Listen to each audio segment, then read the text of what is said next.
Pues iniciamos, compañeros. La primera plática que vamos a tener son los aspectos relevantes de la reforma. Para ello nos estarán acompañando la maestra Angélica Campoamor Roldán, quien es la directora general de orientación y asesoría del contribuyente por medios remotos de la Procuraduría de la Defensa del Contribuyente. También nos estará acompañando el contador público Rafael Gómez Garfias, que es el encargado de la Subprocuraduría de Análisis Sistémico y Estudios Normativos de la Procuraduría de la Defensa del Contribuyente. Bienvenidos, compañeros. Sabemos que ya están conectados. No sé si tengan sus micrófonos abiertos, Isaí. Sí, muchísimas gracias. Buenos días a todos. Buenos días, contadora, ¿cómo está? Qué gusto tenerla en este magno evento. Si nos permiten, antes de cederles la palabra, leeríamos la semblanza que amablemente nos hizo llegar Óscar Fernández. Óscar, saludos, abrazo, de verdad que una persona que nos ha ayudado mucho a que la Prodecon, a través de las jornadas de los derechos del contribuyente y estas actividades, participe de manera muy intensa con las cámaras de comercio y han sido un gran apoyo. Y también comentarles que pretenderíamos que al final nos reserven un espacio de su conferencia de 15 minutos aproximadamente para que podamos hacer algunas preguntas que nos hagan llegar a través del chat, a través del foro, para las cuales nuestros síndicos regionales que están como panelistas se las expondrán. La intención es terminar en los tiempos. Si hiciera falta tiempo para preguntas, como la ocasión anterior, se las mandamos por correo y seguramente nos recibiremos por parte de ustedes la respuesta a las mismas. Si me pones, Isa, la semblanza, por favor, de nuestros compañeros para darle la lectura. La maestra Angélica Campoamor Roldán es contadora pública titulada por la Escuela Superior de Comercio y Administración ESCA, Santo Tomás, del Instituto Politécnico Nacional y maestra en Derecho Fiscal y Administrativo por el Centro Universitario de Estudios Jurídicos. Cuenta con un diplomado automatización de impuestos en el Instituto Tecnológico Autónomo de México y un diplomado de Derecho Aduanero y de Comercio Exterior en la Barra Nacional de Abogados y diversos cursos en la materia fiscal y aduanera. Ella inició su carrera profesional en iniciativa privada como auditor en despachos contables. Se ha desempeñado como servidor público por más de 25 años en la rama fiscal, destacando su experiencia en la Secretaría de Hacienda y Crédito Público, en la entonces Dirección General de Auditoría Fiscal Federal, como auditora coordinadora, para posteriormente ocupar una jefatura de departamento en revisiones de gabinete, renglones específicos y auditorías integrales, así como en el Servicio de Administración Tributaria, desempeñándose en la Administración General de Servicios al Contribuyente como asesora fiscal, jefa de departamento, subadministradora y administradora de apoyo jurídico. En la Procuraduría de la Defensa del Contribuyente se desempeña como directora general de orientación y asesoría por medios remotos a cargo de los canales de atención telefónica, chat en línea y correo electrónico y asesoría por escrito. Participó en la obra jurídica La Justicia Social en materia fiscal. Fue catedrática en universidades privadas, impartiendo las materias de comercio exterior, auditoría, Código Fiscal de la Federación, tratados para evitar la doble tributación, IVA, IEPS, EYETO, impuestos internacionales, contabilidad internacional y aduanal, así como administración tributaria. Bienvenida, maestra, y qué orgullo tener una digna representante de nuestro CUEG.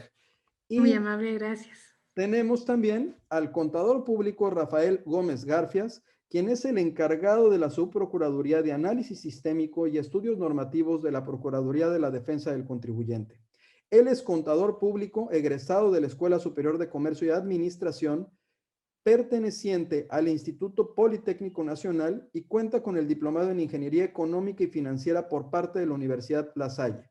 Cursó la carrera de licenciado en Derecho de la Universidad Nacional Autónoma de México, cuenta con más de 27 años de ejercicio profesional en la materia fiscal dentro de la administración pública, tanto en el Servicio de Administración Tributaria como en Prodecon, en diversos cargos relacionados con la asesoría fiscal. Actualmente se desempeña como titular en funciones de la Subprocuraduría de Análisis Sistémico y Estudios Normativos en la Procuraduría de la Defensa del Contribuyente. Bienvenido, subprocurador.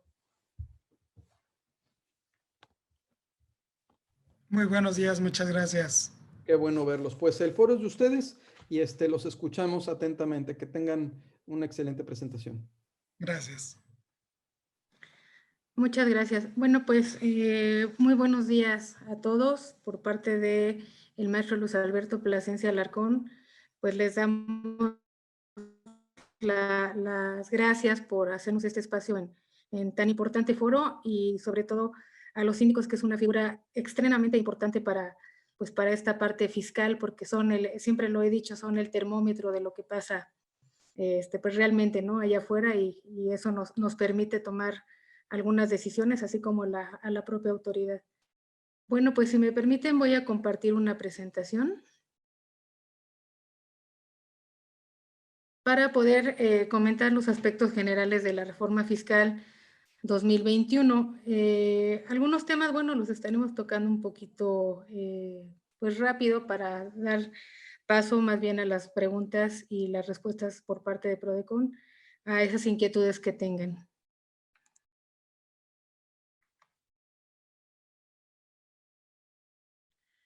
Esta reforma fiscal, como todos sabemos, tiene ejes rectores sobre las cuales se basó el Ejecutivo para poder diseñar esta reforma que, si bien es cierto, toca lo que es impuesto sobre la renta, impuesto al valor agregado y el Código Fiscal de la Federación, pues realmente no fue una reforma cuantitativa, sino cualitativa, en donde hay reforzamiento en lo que es la materia tecnológica, las atribuciones de la propia autoridad fiscal, y bueno, es lo que vamos a estar viendo en estas próximas láminas.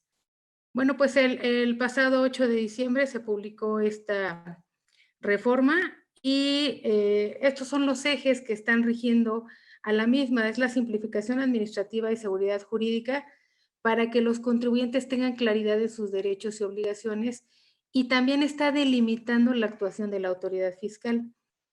Esto va acompañado de una modernización con la utilización de instrumentos tecnológicos para verificar diversos datos. Como sabemos, pues esto con la tecnología, en donde está el uso del buzón, por ejemplo, los correos electrónicos, pues viene a reforzar lo que es el acompañamiento con el contribuyente. Otro de los ejes rectores de la reforma es la gestión tributaria, y aquí es para privilegiar el ejercicio de facultades de gestión sobre las facultades de comprobación. Esto nos va a traer como consecuencia que también se esté poniendo una atención a la eficiencia recaudatoria con el mejoramiento del ciclo tributario, y el impulso también lo consideran muy importante la cultura contributiva. Esto, bueno, pues también es de comentar que Prodecon siempre ha estado muy a la vanguardia en lo que es la cultura contributiva, y que, bueno, eso le permite tanto a la autoridad como a Prodecon, pues vigilar que el contribuyente cumpla en tiempo y forma con sus obligaciones fiscales. Aquí también está considerando como un eje rector el combate a la corrupción y a la impunidad, y en donde se fijan reglas de actuación para la propia autoridad fiscal, y esto va a traer también como consecuencia pues estar vigilando que se evite la evasión y la elusión fiscal, en donde hay un robustecimiento, de la vigilancia sobre pérdidas, devoluciones, comprobantes, y pues ahora tocaron a las donatarias también. Vamos a iniciar con la ley del impuesto sobre la renta, en donde estamos viendo que se eliminan los programas escuela-empresa. Esto es porque, bueno, señala la autoridad, bueno, señalan, en la exposición de motivos, que este programa estuvo vigente durante 23 años, y entonces, pues aquí solamente se dio una sola autorización, y por cierto fue revocada en el 2019, y como no se ha tenido pues prácticamente alguna otra gestión para tener esta autorización, bueno, pues se elimina este programa escuela-empresa, que de alguna manera permitía la deducción, pero bueno, pues no, esta figura realmente no prosperó. Se reforma el artículo 79 en sus fracciones 11, 17, 19 y 20, y se establece que las sociedades o asociaciones que se dediquen a la investigación científica, que se otorguen becas, que algunas que realicen investigación o preservación de la flora o fauna silvestre, la preservación y restauración del equilibrio ecológico, así como reproducción de especies y protección en peligro de extinción, todas ellas pueden cumplir con sus obligaciones en el régimen de personas morales con fines no lucrativos. Esto es en el título 3, pero hay una condicionante que es siempre y cuando cuenten con la autorización para recibir donativos. De igual manera, se reforma el artículo 79 en su segundo párrafo en cuanto a los comprobantes de gastos. Y aquí señala que todos los comprobantes que esté recibiendo las personas morales con autorización para recibir donativos, estos, cuando amparen gastos, tienen que estar soportados con un comprobante fiscal, con un CFDI conteniendo todos los requisitos fiscales. ¿Por qué? Porque de lo contrario, pues este se va a considerar como un remanente distribuible. Aquí queremos comentarles que tanto para estas donatarias con autorización como para cualquier contribuyente que obtenga un comprobante que esté soportando un gasto, es importante que verifiquen que tenga todos los requisitos y que de no tenerlos o que incluso el proveedor del bien o del servicio no quiera emitir algún comprobante, se acerquen inmediatamente a Prodecon. Prodecon les puede apoyar independientemente de que haya una denuncia ante el SAT por la no expedición de comprobantes. Nosotros también a través de nuestro servicio de quejas y reclamaciones podemos acercarnos hacia el emisor para que les emitan ese comprobante. ¿Por qué es muy importante? Porque como lo vemos aquí, para este tipo de personas morales no contribuyentes, se consideraría como un remanente distribuible si no se obtiene el comprobante. Y para los demás contribuyentes, bueno, pues sería un gasto no deducible. Se adiciona también un octavo párrafo al artículo 80, en el caso de donatarias autorizadas.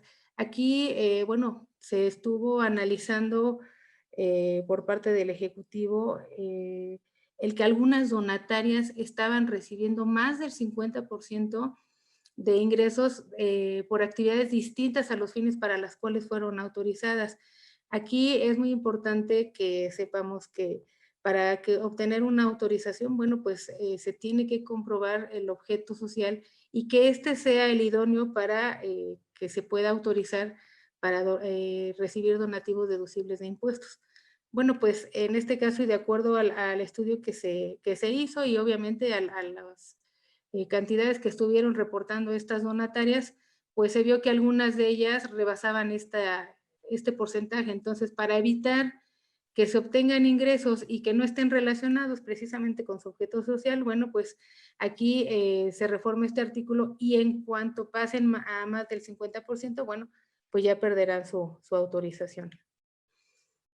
¿Qué pasa con el patrimonio? Bueno, pues se precisa que el objeto social al que deben destinarse la totalidad de los activos es aquel por el que fueron autorizadas, como ya lo hemos comentado. Y en el caso de revocación de su autorización o conclusión de su vigencia y de no renovarla dentro de los 12 meses siguientes, bueno, pues ese patrimonio se va a tener que destinar, pero no como se venía haciendo a otro tipo de personas morales, sino que va a tener que ser a otra donataria. Y en el artículo 82 vemos la reforma también en donde se establece que quienes ya no cuenten con esa autorización, bueno, pues obviamente tienen que tributar en el título 2. Cuando una donataria se le apruebe su solicitud de cancelación, esta tiene que destinar todo su patrimonio a una donataria autorizada para recibir donativos y, bueno, pues aquí tendrá que estar emitiendo el comprobante fiscal correspondiente. En cuanto a la información de donativos recibidos y su patrimonio, además de lo que ya venían ellos reportando, la información general que venían reportando y que se ponía a disposición del público, bueno, pues aquí también, además de esa información que ya venían reportando, van a tener que reportar la información correspondiente a su patrimonio. Y se deroga el artículo 82 ter, en donde se elimina la opción de estas instituciones para que puedan sujetarse a un proceso de certificación de cumplimiento de obligaciones fiscales. En el artículo 82 cuarter es un artículo que se adiciona para dar mayor seguridad jurídica al incluir en la ley del impuesto sobre la renta las causales de revocación. Estas ya se venían manejando por parte de la Administración General Jurídica en su momento y bueno, después por la Administración General de Servicios al Contribuyente, en donde pues la Administración de Donatarias forma parte, pero bueno, pues para darle mayor certeza al contribuyente ya se adiciona este artículo 82 cuarter.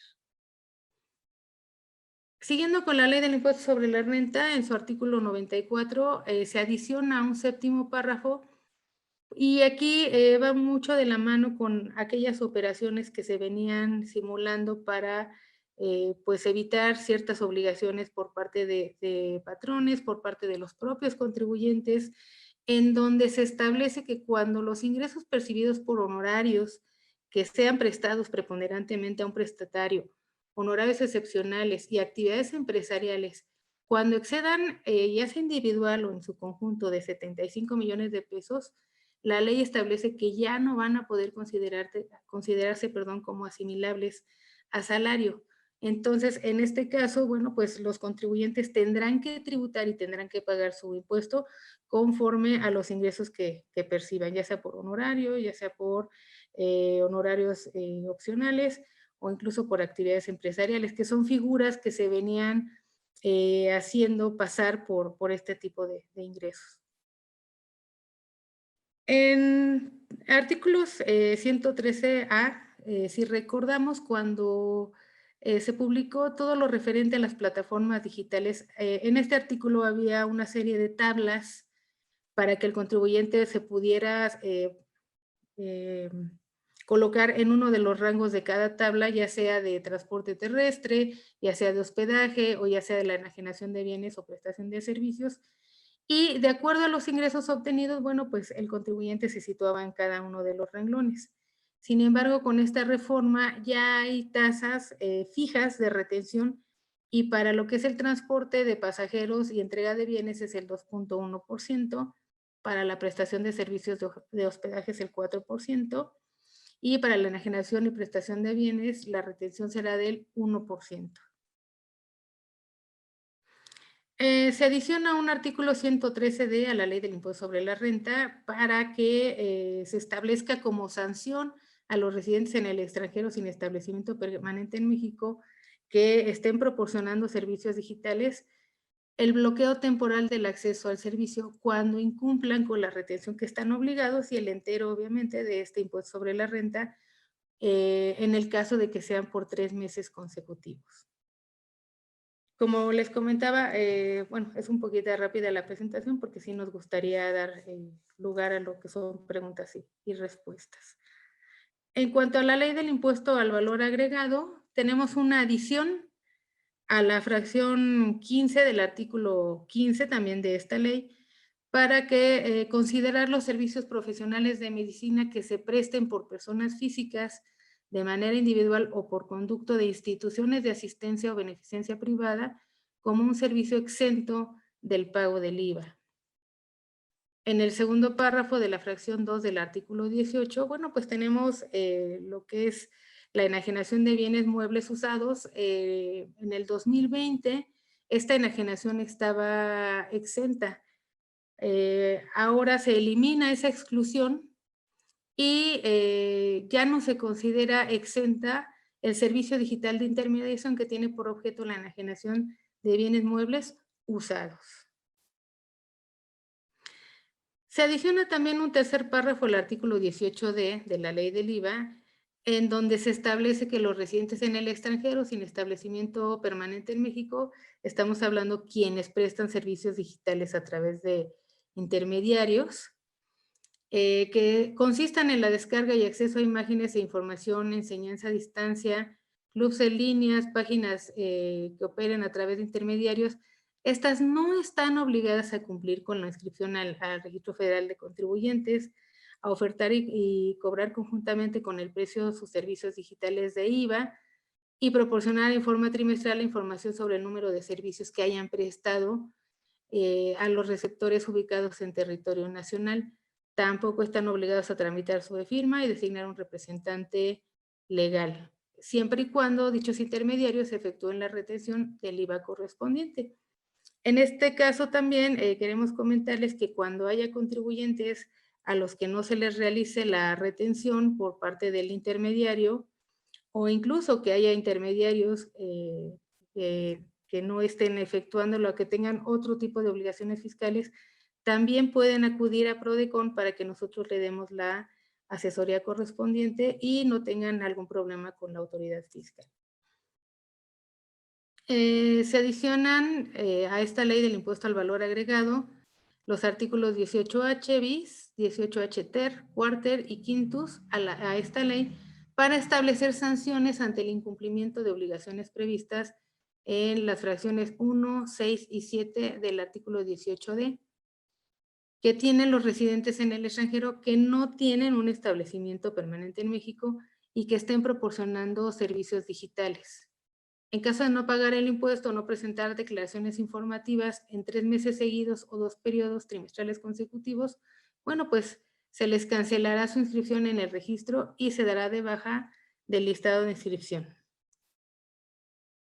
En cuanto a las plataformas digitales, se establece como opción que estas plataformas operen como intermediarios y que en lugar de publicar en forma expresa y por separado el impuesto al valor agregado, como se señala en la propia ley del impuesto al valor agregado, se dispensa de publicarlo en forma expresa cuando tenga la leyenda IVA incluido. De hecho, también se establece que los residentes en el extranjero sin establecimiento permanente en México que proporcionen estos servicios de descarga de películas, de imágenes, de enseñanza a distancia, bueno, pues conforme a este artículo deben retener el 100% del IVA cobrado, así como enviar comprobantes a los receptores de este servicio cuando estos así lo requieran. Se adiciona un segundo párrafo a la fracción primera del artículo segundo, a la fracción 2, inciso A, y cuarto párrafo a la fracción 3 de los artículos 18J, para liberar a las plataformas digitales de intermediación que estén proporcionando la información de sus clientes, sus nombres, su razón social, la clave de los registros, del Registro Federal de Contribuyentes, la CURP, el domicilio, los montos de operaciones, dirección del inmueble cuando estemos hablando de servicios de hospedaje y presten servicios digitales de descarga y acceso de imágenes, películas de enseñanza, siempre y cuando, bueno, pues se les efectúe la retención del 100% de dicho impuesto. Y esto sería lo referente a la ley del impuesto sobre la renta y a la ley del impuesto al valor agregado. Continuamos con las reformas al Código Fiscal de la Federación y para tal efecto, bueno, pues me permitiría solicitarle el uso de la voz al contador Rafael Gómez Garfias. Gracias, Anchi. Gracias, muy buenos días a todos. Muchas gracias a CONACO por la invitación. Para nosotros siempre es un gusto poder participar con los síndicos en este tipo de eventos. Y bueno, continuando con la parte del Código Fiscal de la Federación, ¿me permitirías la presentación o tú la controlas? Porque creo que no puedo compartir todavía. Angie, ¿me escuchas? Sí, te escuchamos perfectamente. Código Okay. Fiscal de la Federación, ya está puesta la presentación. Sí, ok, perfecto. Bueno, pues continuando con Ahora nada más te vemos a ti porque quitaste la presentación. Ok. Ahora sí, discúlpame, Rafa, ahí está. No te preocupes. Ahora es nada más presentación con diapositivas. Siempre tenemos el enanito del internet, ¿eh? Siempre pasan cosas. Es parte del show de esta nueva Estos sistemas realidad. no tienen nombre. No te preocupes. Ahí estás ya. Ya está tu presentación. Ya se Bienvenido. ve y ya me escuchan, ¿verdad? Excelente. Te escuchamos muy bien. Muy bien. Pues continuando con la presentación, uno de los temas que posiblemente es un ajuste nada más del alcance que tiene la cláusula general antielusión es precisamente sobre los efectos que tiene para la comisión de algún delito. Normalmente las cláusulas antielusión pues lo que buscan es precisamente ajustar las contribuciones que causa un contribuyente y en ese sentido también quedó expresada la nuestra, salvo que había un texto en el cual se estaba señalando pues que no iba a generar ningún efecto en materia penal.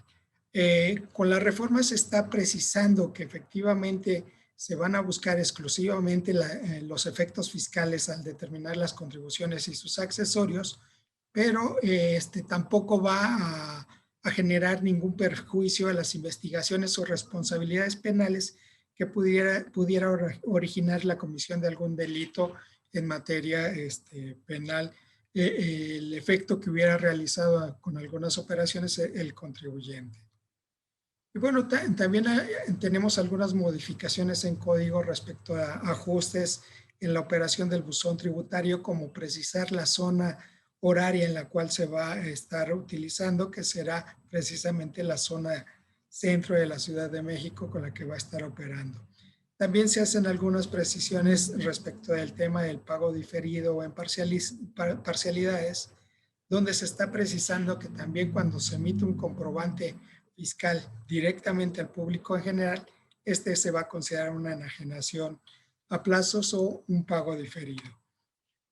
Escisión de sociedades también tuvo un cambio muy significativo, porque algo que la autoridad detectó es que después de que se llevaba a cabo una escisión, surgían conceptos o partidas que no se encontraban registrados en los estados financieros al momento en que se estaba aprobando la escisión.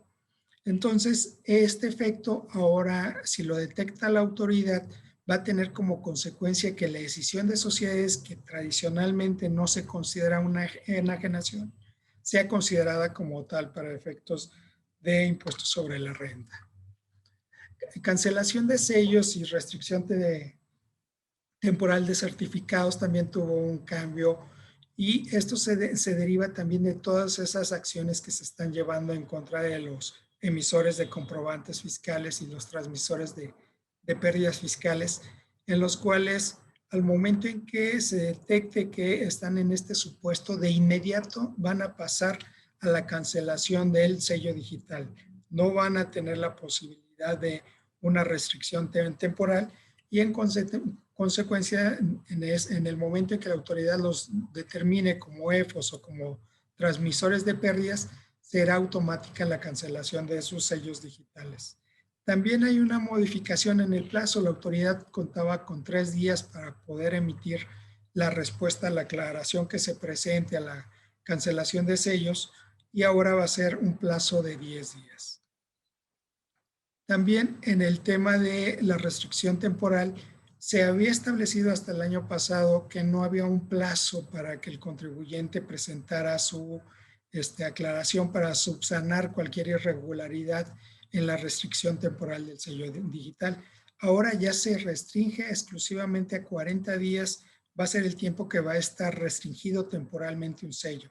Si transcurren esos 40 días hábiles a partir de la restricción, entonces el contribuyente, si no presenta la aclaración, en automático se va a cancelar el sello digital. Otro de las acciones que tienen que ver con las facultades de gestión que va a tener la autoridad es precisamente la parte de los mensajes de interés.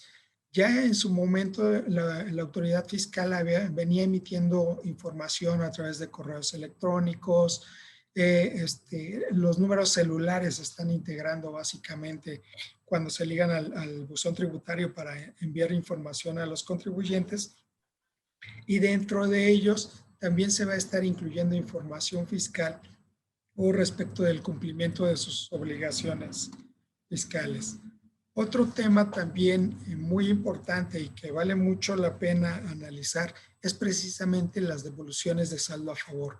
Uno de los requisitos que va a tener esta solicitud de devolución precisamente va a ser que el contribuyente no se encuentre como no localizado ante el RFC. Creemos que en este tema sí es muy importante que el contribuyente, antes de iniciar su trámite de primera instancia, verifique que no se encuentre como no localizado.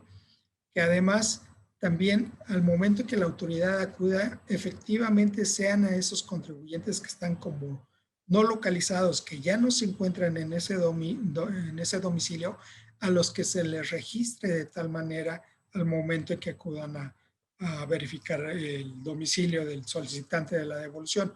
¿Por qué? Porque mucho se ha peleado con la autoridad, que en ocasiones el simple hecho de que le digan al notificador, el contribuyente no se encuentra en este momento, es más que suficiente que lo señalen como no localizado cuando no debería de ser de esa manera.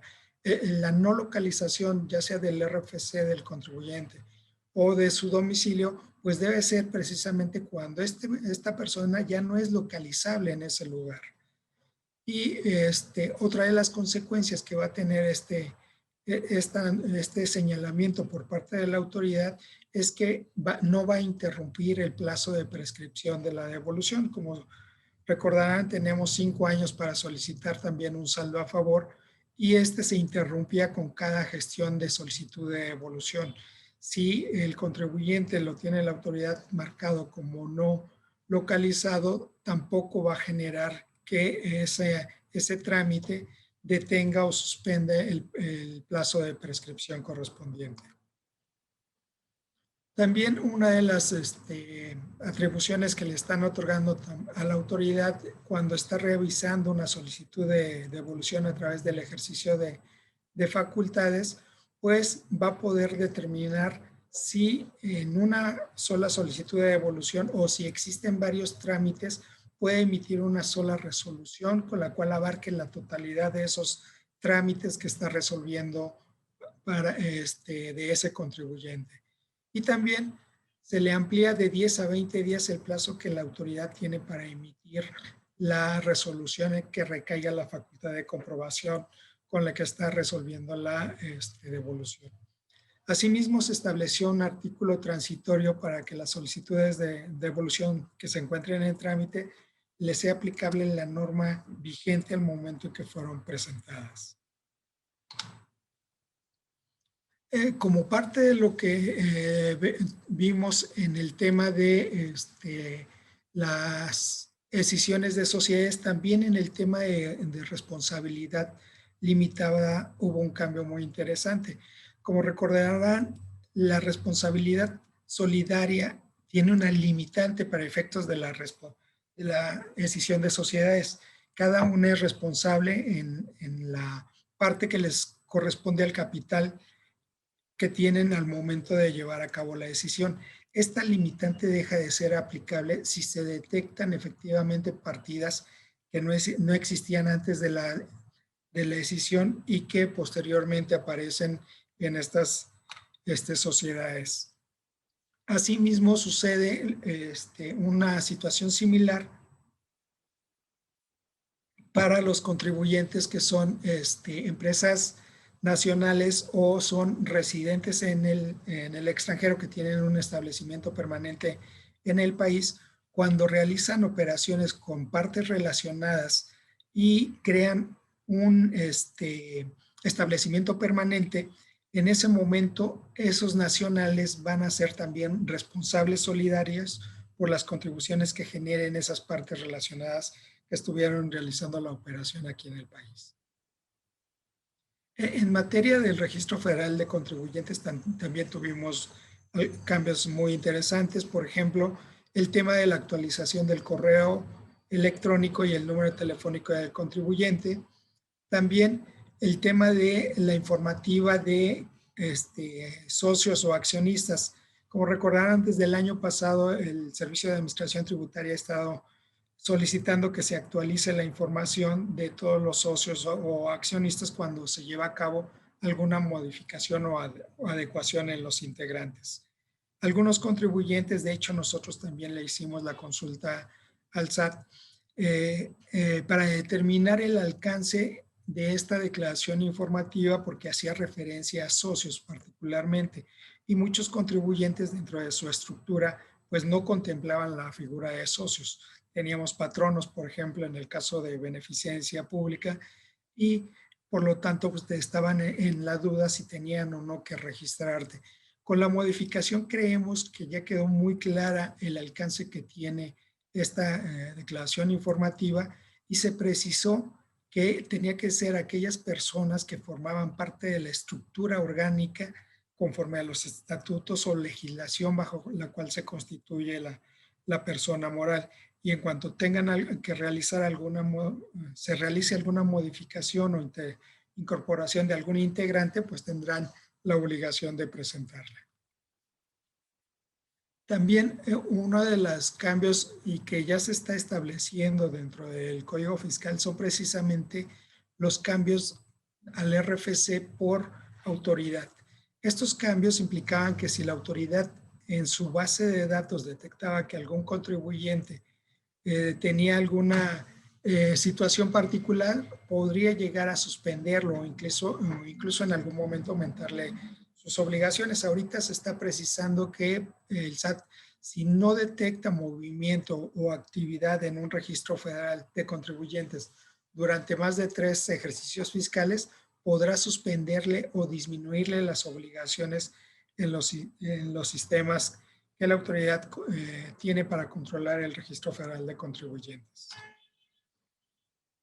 También en el tema del aviso de cancelación, esta situación prácticamente la traíamos en reglas dentro de las fichas de trámite, donde la autoridad al momento que el contribuyente acudía a solicitar la cancelación del RFC, ya sea por liquidación, por cese de operaciones, verificaba que este contribuyente no tuviera ningún crédito fiscal o estuviera en ejercicio de facultades.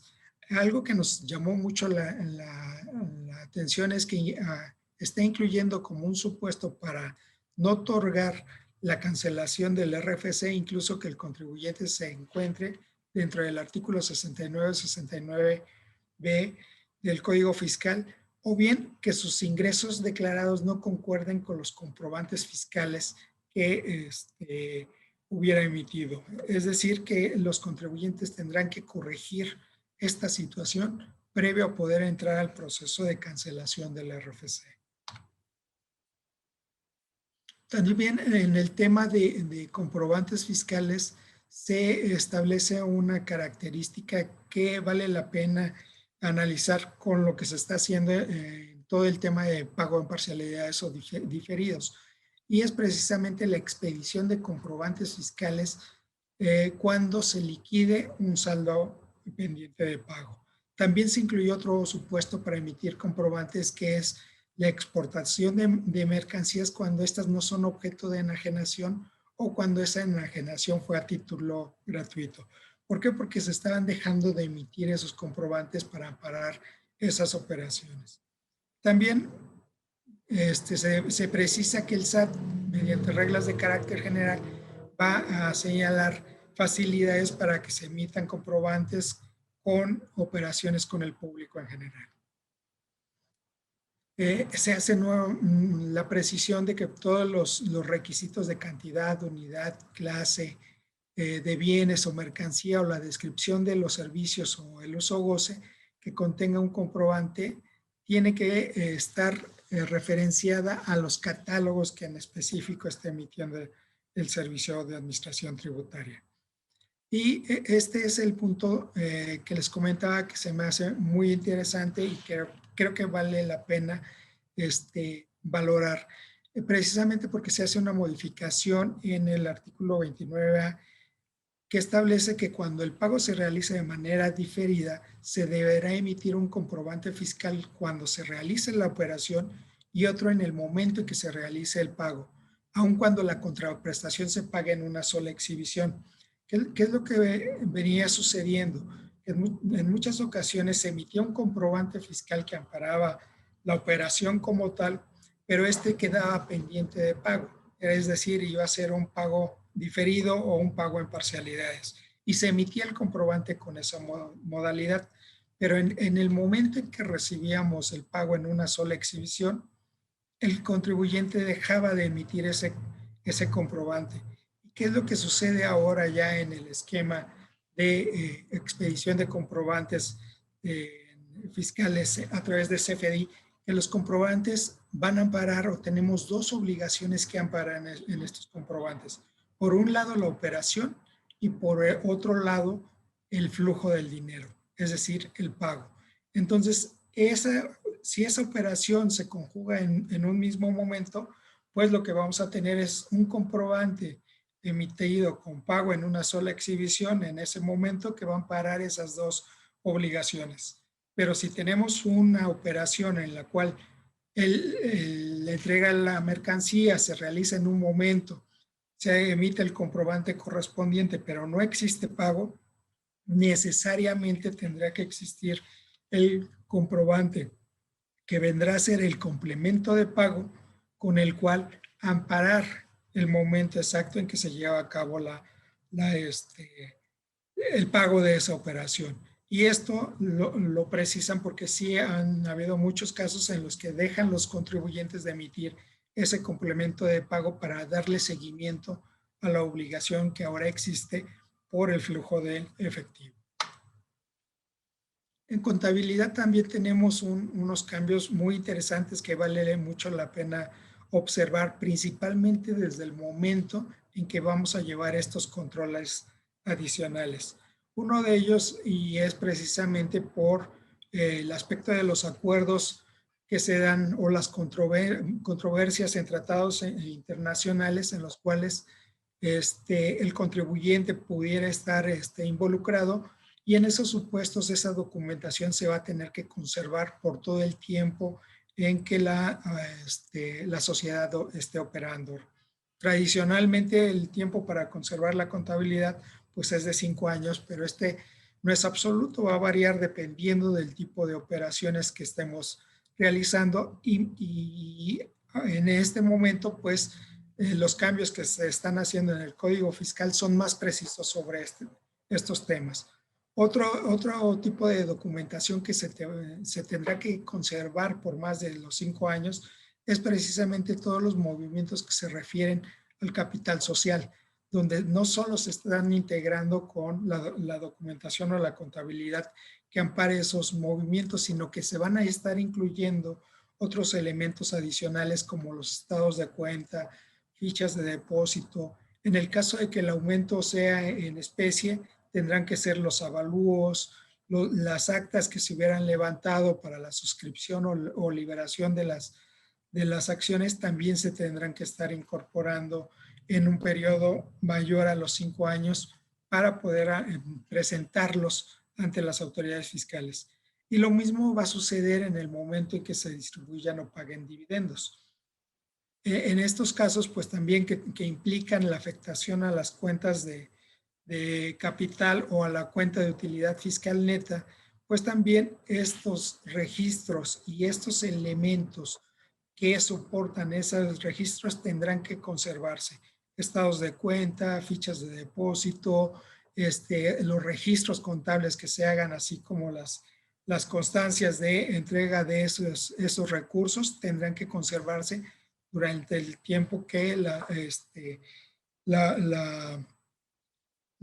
sociedad subsista.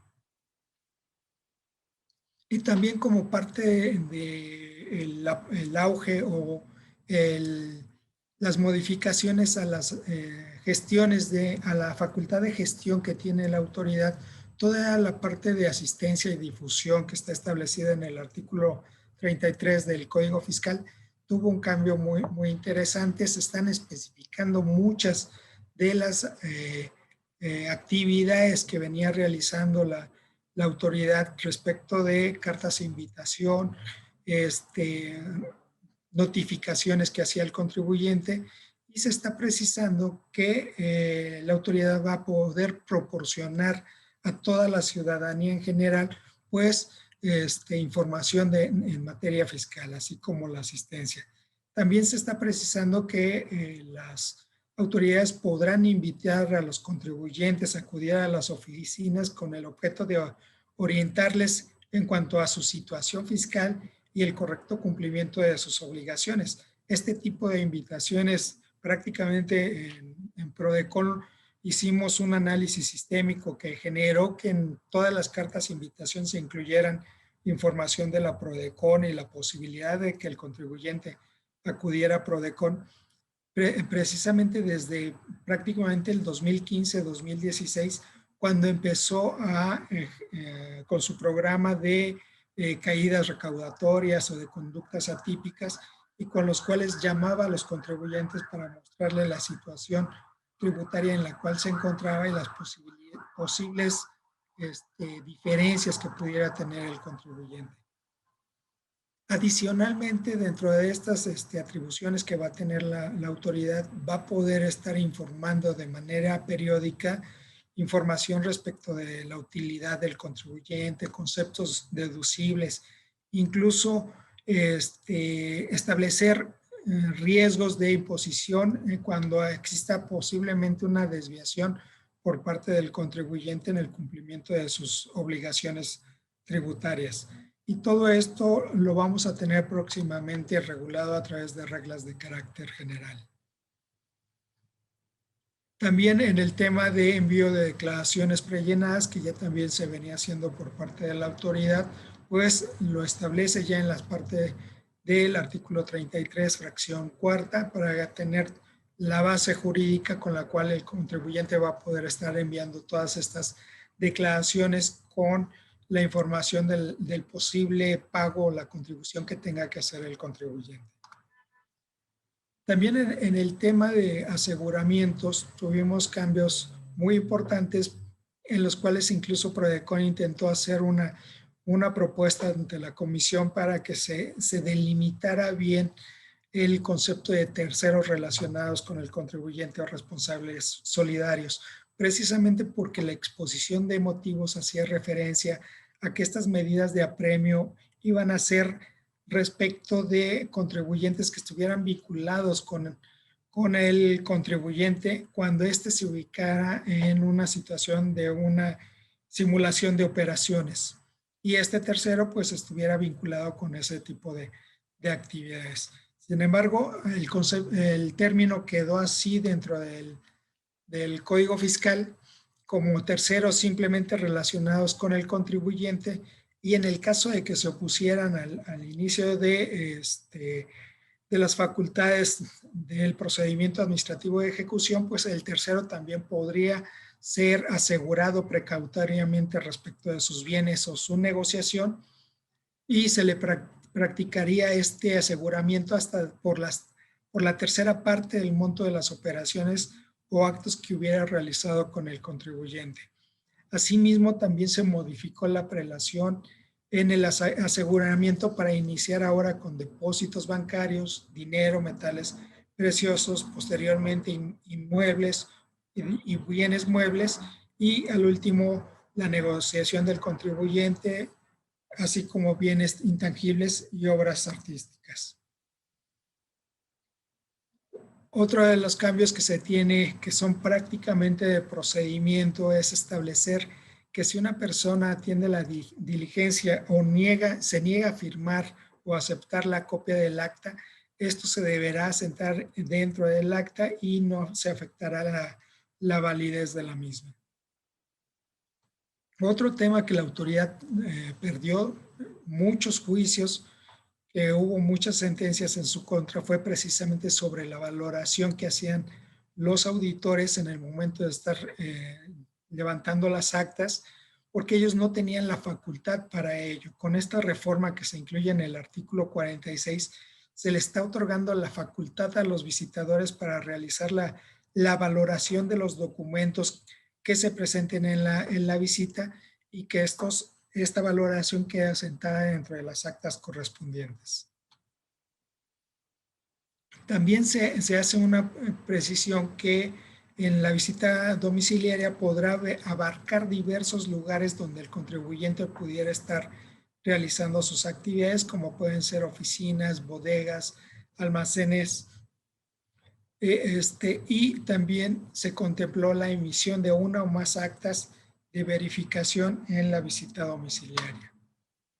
En el tema de la revisión del dictamen, se hace la precisión que el contador público deberá de comparecer para desahogar los cuestionamientos que se le realicen a sus papeles de trabajo.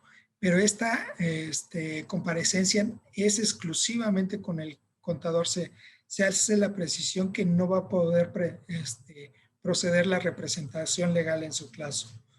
Y se incluyen otros supuestos de excepción a la revisión secuencial, como es el caso de los dictámenes que corresponden a los servicios de almacenaje y custodia en materia de comercio exterior. También dentro de los plazos para presentar informes se da o se establece una ampliación de 10 días respecto de los 6 días contemplados en el inciso B del artículo 53 y de 15 tratándose de los demás documentos que sean de difícil obtención cuando se vaya a proporcionar la información ante un requerimiento de las autoridades.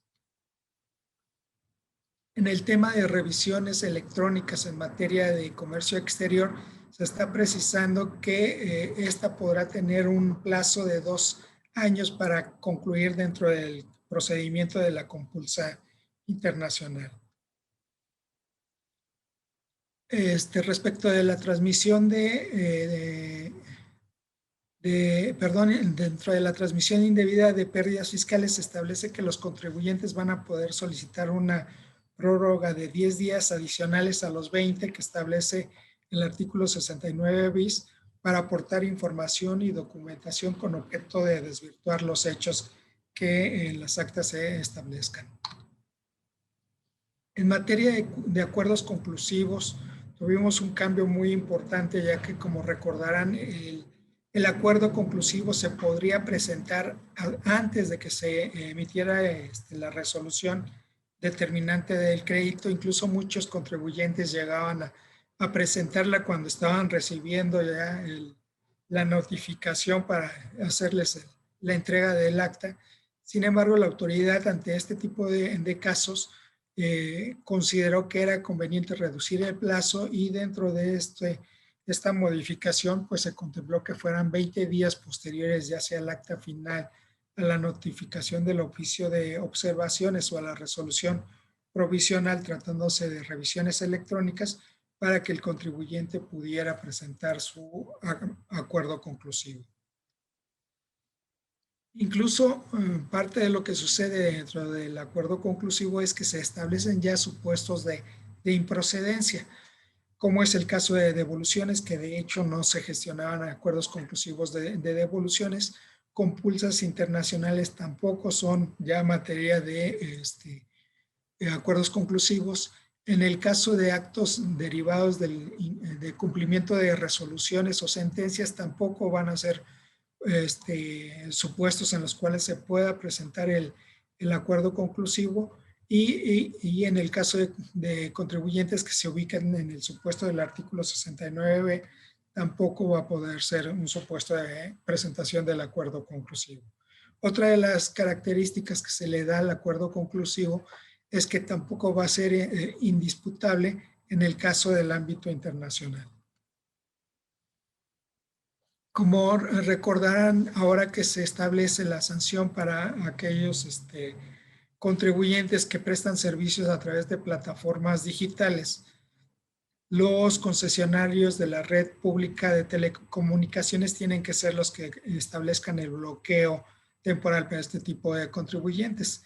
Y en el caso de que este bloqueo no se cumpla, pues las infracciones a las que se van a hacer acreedores van a ser entre 500 a 1 millón de pesos. Y si esta no se cumple en un máximo de 5 días, la multa se vuelve a imponer para este tipo de contribuyentes. Otro supuesto que se incluye dentro de la presunción de contrabando es precisamente los no retornos de mercancía. Toda esta mercancía que se introduce al país a través de un programa de fomento de exportación y que no sea retornada o que no exista un trámite de transferencia o cambio de régimen, se va a considerar ya como contrabando para efectos fiscales. También se hacen algunas precisiones que toda la documentación en un idioma distinto del español pues tiene que ser presentada al Servicio de Administración Tributaria acompañada de su respectiva traducción. El plazo para cumplimentar resoluciones se precisa que va a ser o va a iniciar a partir de los 30 días siguientes que tenga el contribuyente para impugnarla. Después de ahí será el tiempo que tendrá la autoridad para llevar a cabo la emisión de esa nueva sentencia. También otro cambio respecto de las notificaciones es que se va a disminuir el plazo de notificación por estrados de 15 días a solo 6 días. En el tema de garantías, en el caso del embargo en la vía administrativa, se precisa que únicamente va a proceder contra bienes muebles tangibles. Se está exceptuando de este supuesto a los inmuebles, a los inmuebles rústicos y a las negociaciones, así como las intangibles. También en el caso de embargo de créditos, se está haciendo el apercibimiento a todos los deudores del contribuyente sobre la aplicación de una multa en el caso de que no informen a las autoridades respecto de la relación contractual que tienen con el contribuyente. Y pues de mi parte es todo. Les agradezco mucho la atención y quedamos a sus órdenes para cualquier pregunta. Pues muchísimas gracias, contador, maestra. De verdad que una excelente charla y plática la que nos dieron. Sí hay algunas dudas. Aquí yo le cedería la voz a nuestro síndico de la región del centro, que es síndico por la Cámara de Comercio de Ciudad de México, a Héctor Ortega, y también le cedería la voz a nuestra síndica del estado de Tamaulipas, a la licenciada y maestra Cristel Galván. Adelante, por favor.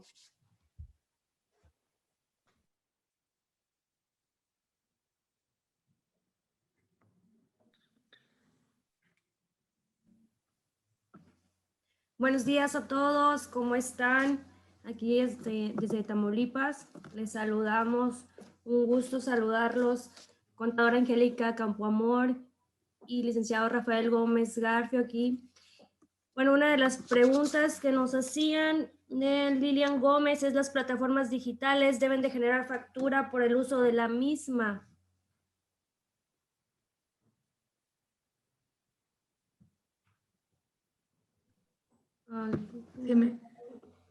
No sé, contador o Rafa, si nos quieran ayudar con alguna respuesta o comentario al respecto. Las preguntas nos las están haciendo llegar a través de la plataforma o a través de redes sociales. Quiero comentarles que las presentaciones todas se van a compartir por correo electrónico al correo con el que se registraron. Y de nueva cuenta, pues agradecerles a todas las personas que ingresaron. Pues adelante, maestra y contador, no sé si tengan algún comentario. ¿Quieres que la tome, Angie? Sí, adelante. Claro, sí. En efecto, recordemos que las plataformas digitales van a tener ciertas obligaciones fiscales. Una de ellas, cuando estén haciendo operaciones en las cuales el contribuyente requiera deducir para efectos fiscales su erogación, la plataforma tendrá que emitir el comprobante. Posiblemente no va a ser un CFDI si no tiene un establecimiento aquí en el país, o bien no es una plataforma que esté registrada como contribuyente para efectos del impuesto sobre la renta, pero sí tendrá que emitir un comprobante respecto de esa obligación que tiene de acuerdo a su país de residencia, ¿no? Todo el tema de la emisión de comprobantes respecto de los servicios que puede recibir la persona física por las actividades que esté realizando la persona física, sí está obligada también a emitir el comprobante. Es decir, todos esos bienes o servicios que se están proporcionando también tienen que estar comprobados con comprobantes fiscales, ahora sí de CFDI, emitidas por las personas físicas que están prestando los servicios. Muchas gracias. Los invito a las 4 de la tarde para escuchar el tema de plataformas digitales y ahí más dudas les podremos resolver. ¿Alguna otra pregunta?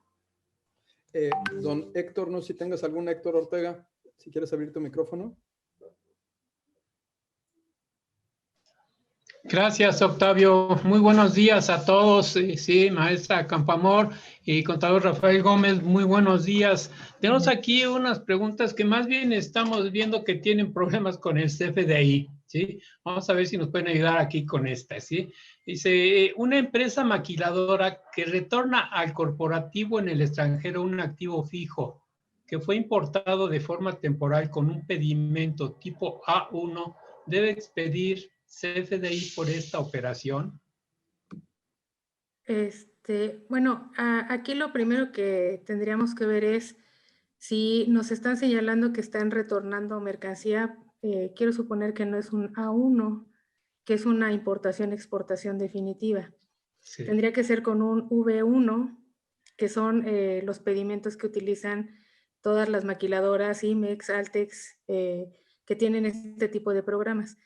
Si estamos hablando del retorno de una maquiladora a su corporativo, no tendría que haber un CFDI. Aquí recordemos que el CFDI es por ingresos, por egresos y por traslado, pero por traslado que estén llevando mercancía de un lado a otro sin que estemos hablando del tema del programa de exportación y exportación temporal.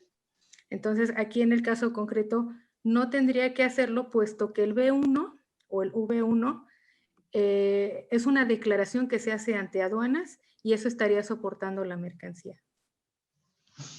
Perdón, si me permiten, incluso recordemos que la modificación al artículo 29 que se hace para este año es para aquellas exportaciones, incluso cuando no sean enajenaciones. Pero el hecho de considerarlo como exportación es porque tiene un régimen aduanero con la característica de ser exportación. Un retorno de mercancía no tiene esa característica. Por lo tanto, en términos de código fiscal, pues tampoco existe la obligación de emitir ese comprobante fiscal. De hecho, Rafa y Angie, para agregar y lo que comenta Angie y Rafa, ahí tendría que revisar la clave de pedimento que utilizó. Claro. Así es. Angie, porque la clave de pedimento no es correcta para una importación temporal de maquinaria. Hay una clave particular. Entonces está diciendo, o sea, hay una contradicción en cuanto al activo fijo del corporativo que importó temporalmente, pero que lo regresa bajo una clave de pedimento que no corresponde. Entonces, la reflexión de Rafa y de Angie es, si son definitivos, sí tendrían que estar en este supuesto por la reforma, ¿verdad, Rafa? Así es. Los temporales siguen otro curso. ¿Es correcto, no, Angie? Digo, para Sí, que es correcto. al público, porque mezclaron, nuestro espectador anónimo nos mezcló. Ahí tendrías que revisar porque estás haciendo mal tu declaración de la clave de pedimento al momento de retornar ese activo fijo. ¿Es correcto, Angie? Es correcto, es correcto. Y ahí le van a levantar una multita, ¿va? Si se equivoca en esa clave, ¿verdad, contadora?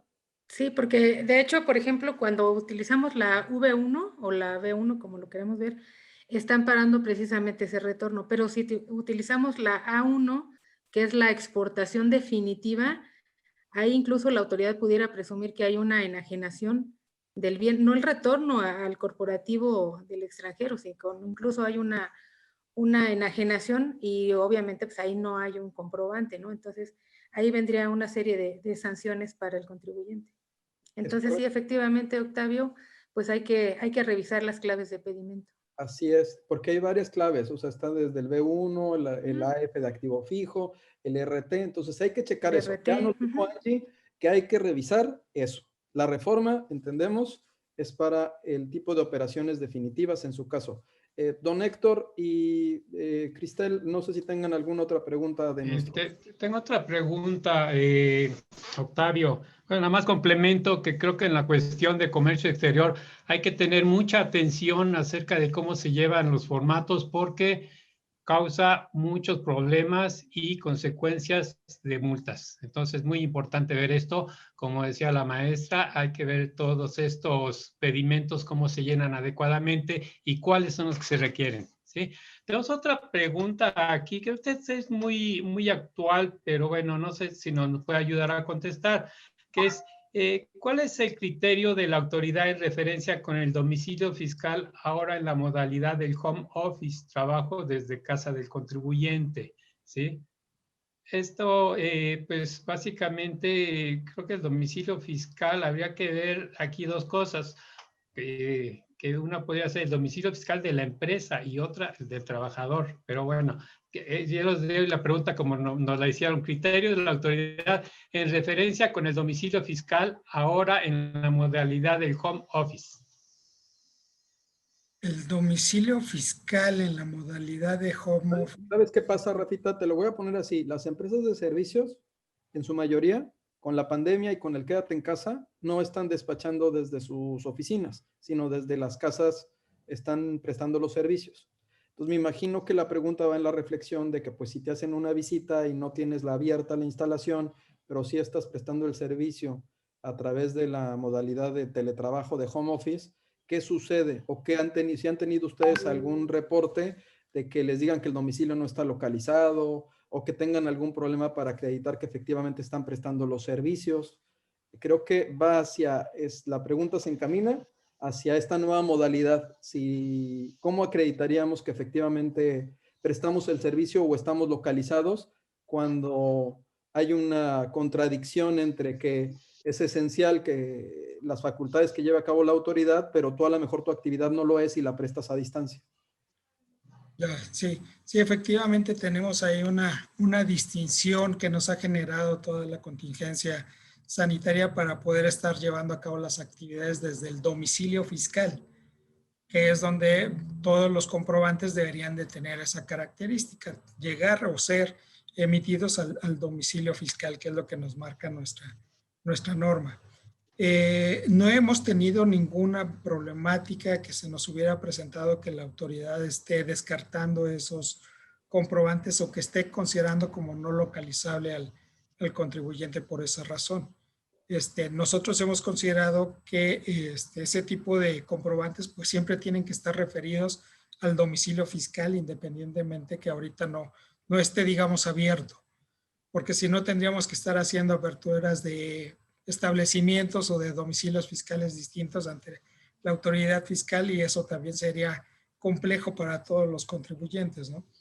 Yo creo que el aspecto que tenemos ahorita al momento en que no podemos acudir a nuestras oficinas y que está amparado con un decreto que ha establecido el tiempo que tenemos que tener en resguardo, pues tampoco la autoridad se puede poner en ese plan. De todos modos, cualquier tema que tengan al respecto, podemos verlo en Prodecon, podemos platicarlo con la autoridad, pero hasta ahorita no hemos tenido ninguna problemática. Mi opinión sería que todos los comprobantes se emitan con el domicilio fiscal del contribuyente, independientemente que quizás ahorita pues esté cerrado por el tema de la pandemia. ¿Sabes qué, Rafa? Y agregando, por parte de los síndicos en algún momento con la reforma en comercio digital, ya no lo que pasó ahorita, antes del COVID, sí habíamos nosotros hecho un planteamiento en cuanto a una especie de establecimiento permanente virtual o domicilio fiscal virtual, porque ahora la modalidad de comercio digital, pues sí está transformando la forma en la que estamos prestando los servicios, ¿no? Ya tu oficina ya no es una abarrotería donde tengas a todas las personas sentadas trabajando, ¿no? De hecho, muchas de las empresas lo prestan a través de las plataformas. Pues sería bueno retomarla, ¿no, Héctor? Y verla con Rafa y con el equipo de la Prodecon. Bien, encantado. Esa realidad va a ser algo que si no se ha presentado, Rafita, sí se va a presentar y sí va a generar dolores de cabeza, y si es una realidad distinta, pues hasta por eso se hizo la reforma, de la cual van a platicar más tarde, de teletrabajo, porque hay una reforma, y pero en materia fiscal habría que ver cómo se maneja. ¿Alguna otra pregunta, Cristel? Definitivamente, esto complementando, Octavio, creo que hace muchos años se manejaba mucho la cuestión de cuál era el domicilio fiscal y donde se realizaban las operaciones. Creo que esto va a venir otra vez a resurgir, ¿sí? Tenemos una última pregunta, ¿sí? Precisamente para Prodecon, que dice, en el caso de la solicitud de IVA, tengo un caso en el cual me hicieron un primer requerimiento de información adicional y lo solventé.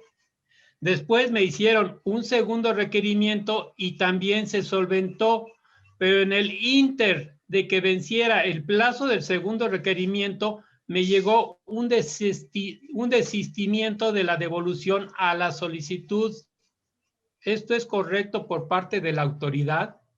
No fue correcto. La autoridad tenía que haber atendido ese esa segunda integración de información para poder resolver la devolución. Posiblemente por los plazos la desistieron, pero el contribuyente tiene elementos para poder ya sea presentar un medio de defensa o promover una queja, ya que la autoridad pues no tenía que haber contemplado toda la documentación que le presentó el contribuyente para resolverle su solicitud de devolución y más si integró toda la información que le habían requerido. El desistimiento no era procedente, salvo que él no hubiera integrado información.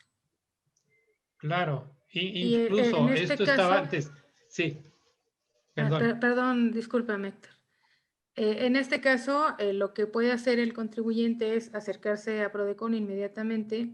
Nuestro servicio de quejas y reclamaciones le permite al contribuyente que nosotros nos acerquemos y le preguntemos a la autoridad cuál fue el motivo por el cual él lo marcó como desistimiento, siendo que estaba dentro de los plazos establecidos por la ley. Claro, creo que es lo más adecuado, ¿verdad? Que se acerquen a ustedes para poderle dar seguimiento, sobre todo que no había vencido el plazo del segundo requerimiento y ya le estaban emitiendo el desistimiento. Creo que es adecuado que se auxilien al acudir con ustedes. Gracias, contador. Otra de las preguntas que están ahí, dice que en relación con las nuevas reformas, el contribuyente se está dando cuenta que tiene negativo en su opinión del cumplimiento desde el 2017 y no ha realizado operaciones mercantiles. Puede regularizarse mediante la regla 2.519 mediante buzón tributario y en cuánto tiempo se le puede resolver. Está detectada las transacciones realizadas.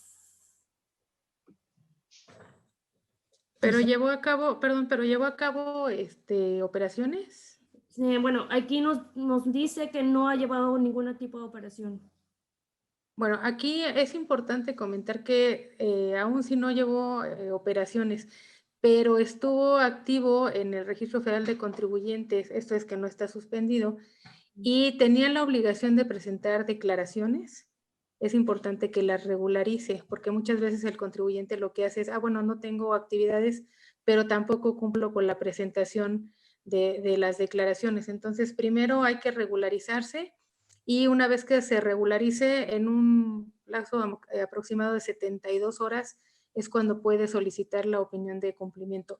En caso de que siga saliendo negativa y él ya haya cumplido con todas sus obligaciones, de igual manera, pues puede acercarse con nosotros.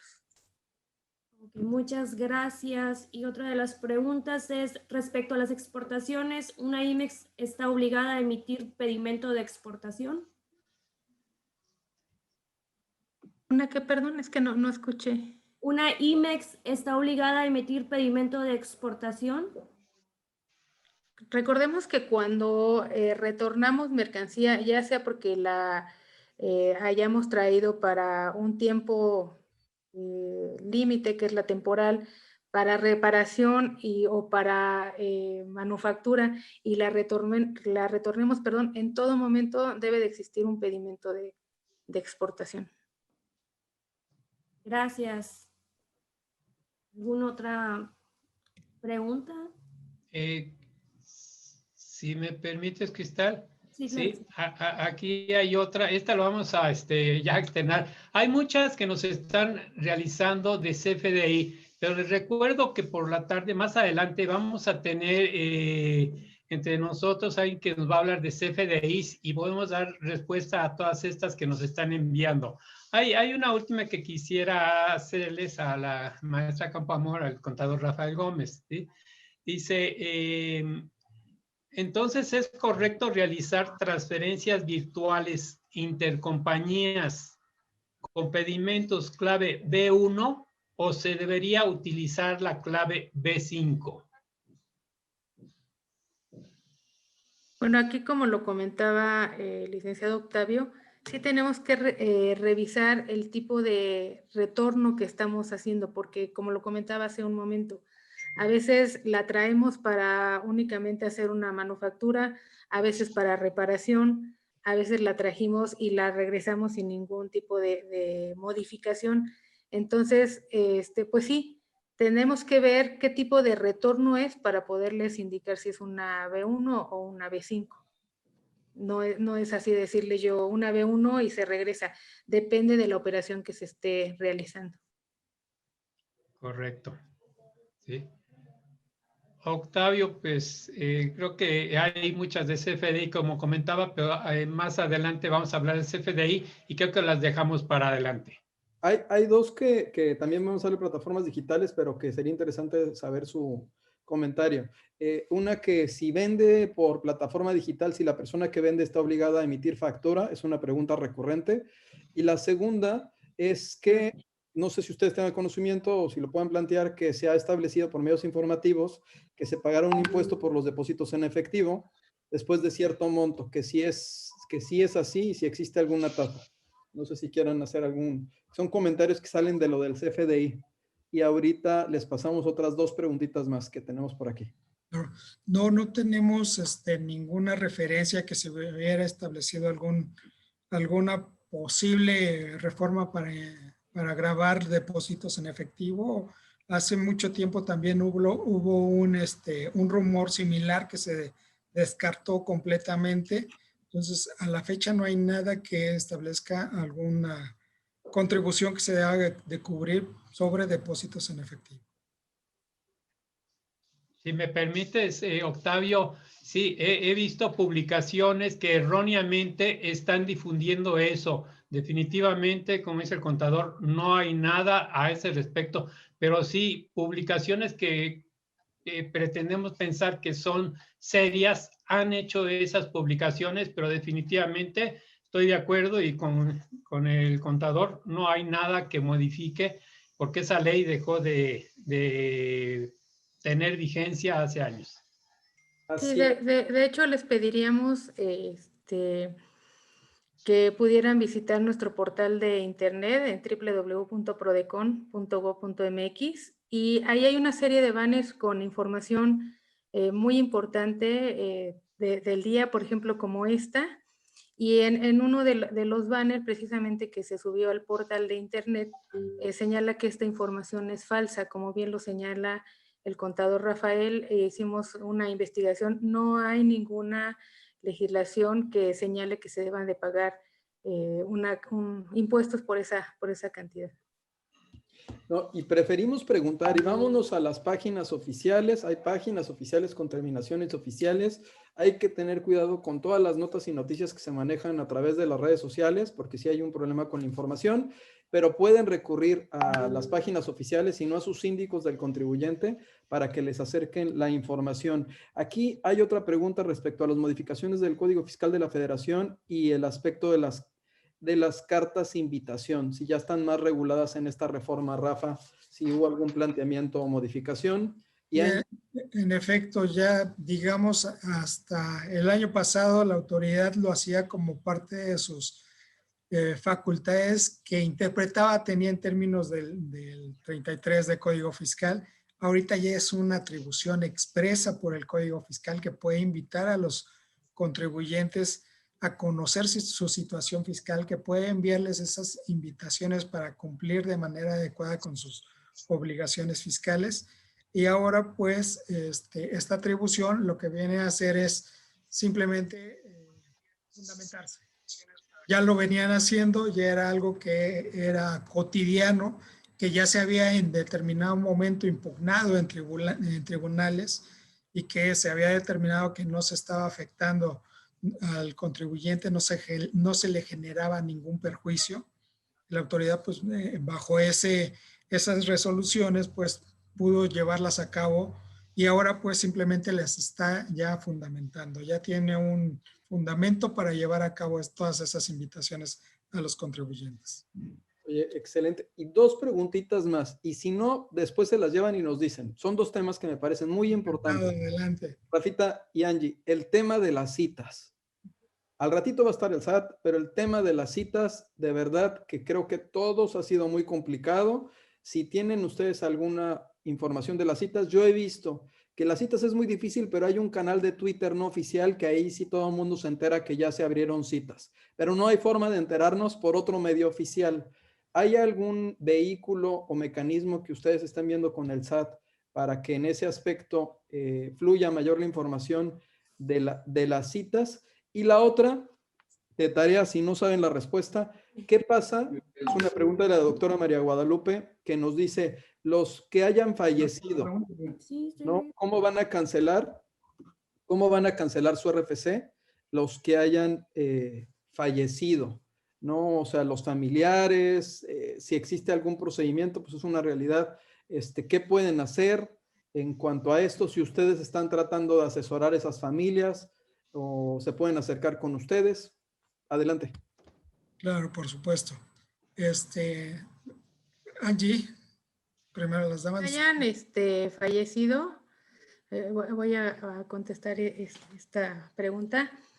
Hay un artículo que es el 261 del reglamento de la Ley del Impuesto sobre la Renta, en donde señala cuáles son los tiempos para presentar las declaraciones anuales para quienes quieran, o más bien para quienes deban presentarla, en donde a los asalariados, por ejemplo, se les está quitando de esa obligación de darse de baja en el RFC, nada más con el hecho de que un tercero o un familiar del aviso correspondiente, bueno, pues se da de baja. Sin embargo, para actividades empresariales, por ejemplo, sí se debe de nombrar a un albacea, quien es el que va a estar cumpliendo en los términos de ese artículo 261 del reglamento.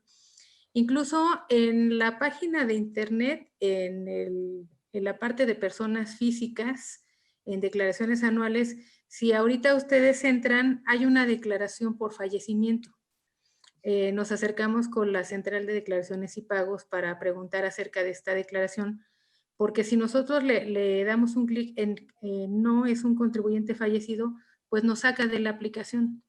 Sin embargo, si le damos sí, nos deja avanzar, pero la autoridad está entendiendo ahorita que esa declaración anual es únicamente para contribuyentes fallecidos en términos de ese artículo 261 del reglamento. Aquí, bueno, también les comparto que la declaración para el 2020, que se presenta ahora en 2021, se subirá hasta el mes de más o menos marzo o abril. Y mientras ahorita esté la actual, es únicamente, insisto, para contribuyentes fallecidos.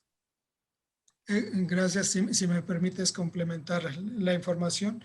También en el caso de, como lo comentaba Angie, de personas que estaban obligadas a presentar declaraciones periódicas como actividades empresariales, arrendamiento, que tienen bienes y que estos van a entrar a un proceso de sucesión, se tiene que presentar el aviso de sucesión testamentaria para que ahora el sucesor lleve a cabo todos los trámites correspondientes ante la autoridad fiscal. Y de esa manera, en el momento que concluya ya el proceso civil de la sucesión, entonces pueda llegar a cancelar el RFC.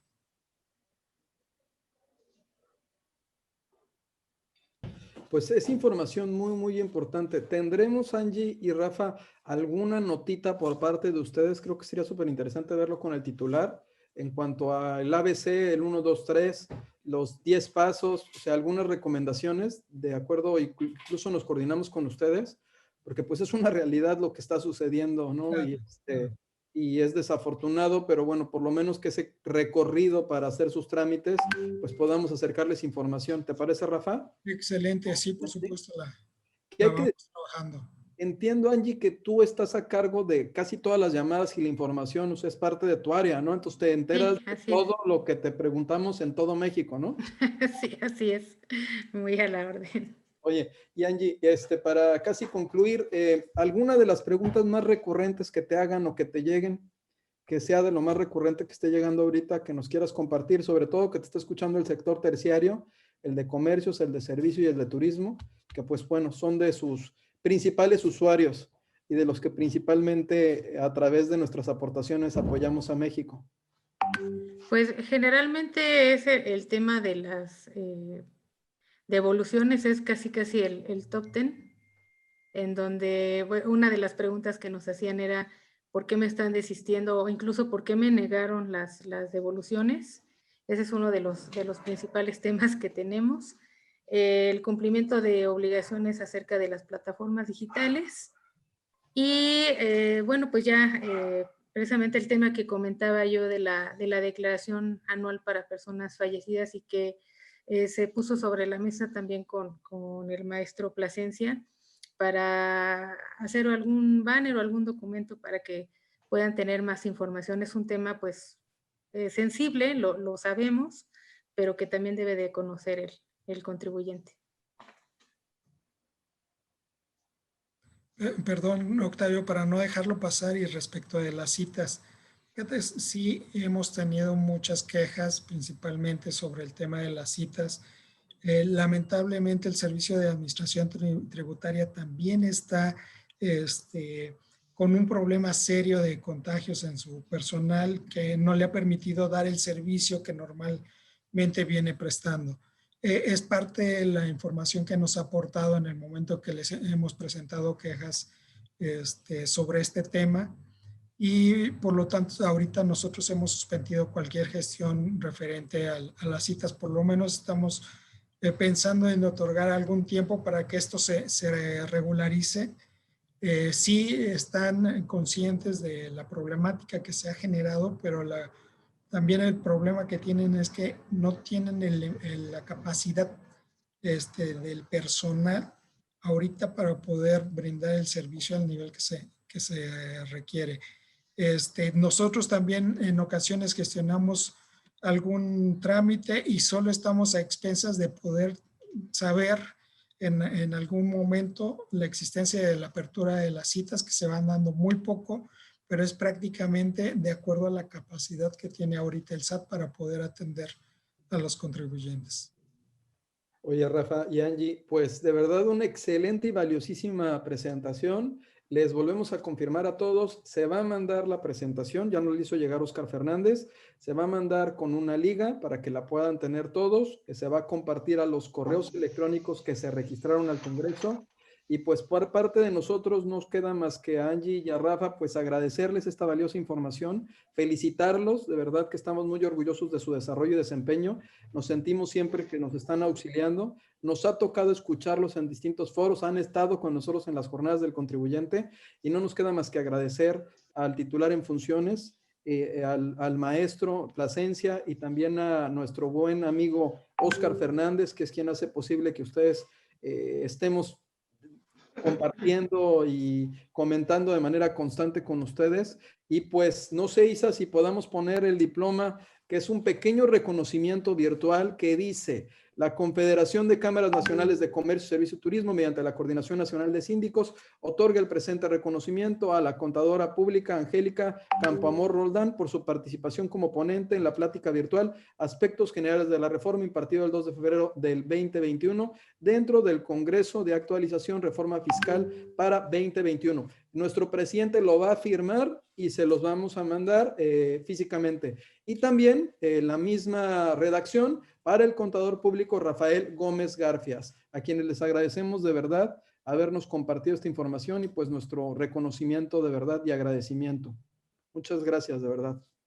Al contrario, gracias a ustedes. Gracias, muchas gracias, Octavio. Les vamos a hacer llegar todas las preguntas, porque bueno, muchísimas preguntas, las vamos a separar por bloques, las vamos a mandar y vamos a tratar a todas las preguntas, intentar dar respuesta o generar un documento de preguntas y respuestas frecuentes del Congreso como lo hicimos en la anterior sesión. No sé si estás de acuerdo, Angie, que para ti eso es pecado también, es como que lo que te llega a diario, ¿no? Es lo que me apasiona, Octavio, así que adelante, con todo gusto.